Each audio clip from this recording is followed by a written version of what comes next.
Hey y'all, I'm back to talk about these girl trips again. But instead of talking about the negative aspects of girl trips, I'm going to talk about how to have a successful girl trip.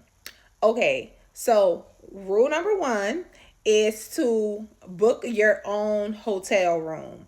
Yes, instead of like sharing an Airbnb or sharing a hotel room, book your own hotel room, right? So it's multiple reasons why this works out. First of all, this works out because you have your own space, you have your own bathroom, so you won't have to be sharing a bathroom, things like that. You can walk around freely in your room, da da da da da da da, da, right? Secondly, this also is where you won't have to actually like wait on anybody to pay you back if you booked it, or you won't have to pay anybody back if they booked it, or in the event somebody doesn't come, then you won't have to like pay like say for instance like a negative fee, right? If it would have been three of y'all in a hotel room and they charge like that additional charge for each person, but then they don't end up showing up and you have to pay that charge because sometimes it's non-refundable.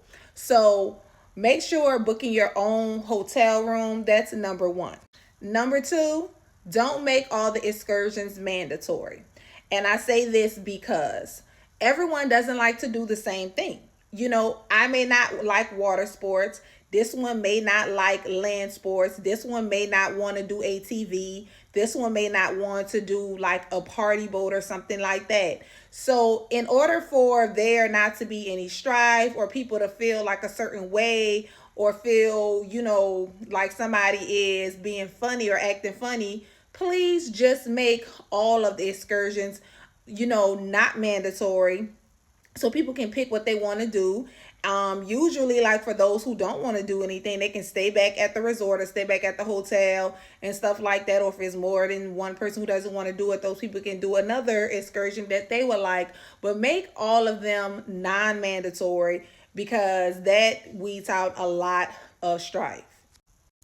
Also, when it comes to clubs or going out at night, make that non mandatory as well. Not everybody wants to go and party, not everybody wants to do the club. Some people are married and they can't go club without their partner. Don't ask.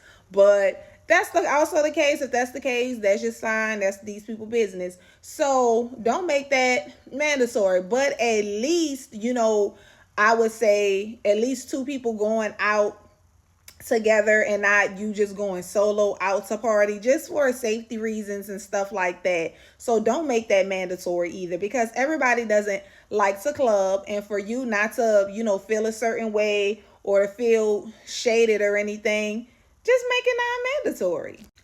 The next thing is what makes things more fun and makes people bond more are having theme nights. And what I mean by theme nights is having everybody dress up in a certain color one night. It might be red if y'all, maybe in Latin America, like, something like that. Might be black, like sophisticated black night. Then there might be like all white night, like you're, at a like an all white party. This way it's fun. You guys can take pictures. This causes, more bonding and stuff like that. And everybody loves a theme night. Create an itinerary. And I say this because it cuts out on a lot of missed decisions. It cuts out on a lot of wasted time. It cuts out on a lot of trying to figure out what y'all going to do, where y'all going to go, where y'all going to eat. And it creates a more tailored and seamless trip. Now, sometimes, you don't always have to like cut everything down to the certain moment, but at the same time, have like a set of like maybe 10 restaurants that are good. You don't have to go to all 10, but at least you know what are the good restaurants. Look at all of the cool bars that are in, where y'all going.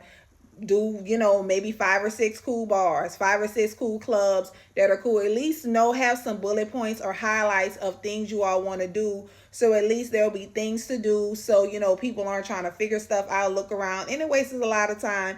But this thing, to me, I feel like it helps the trip go more seamless, makes everybody happy.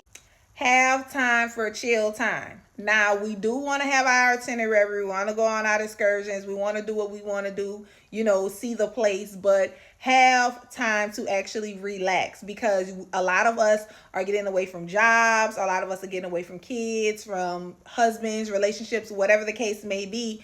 And we are living our best lives for these 3 to 6 days that we're out of the time, out of the country, or out of town. So make time to chill on the beach. Make time to relax around the swimming pool with the swim up bar. Let there just be a day of chilling, relaxing, where y'all don't have to be going on like tours or anything like that. So y'all can just relax, drink y'all little mai tais, and have fun.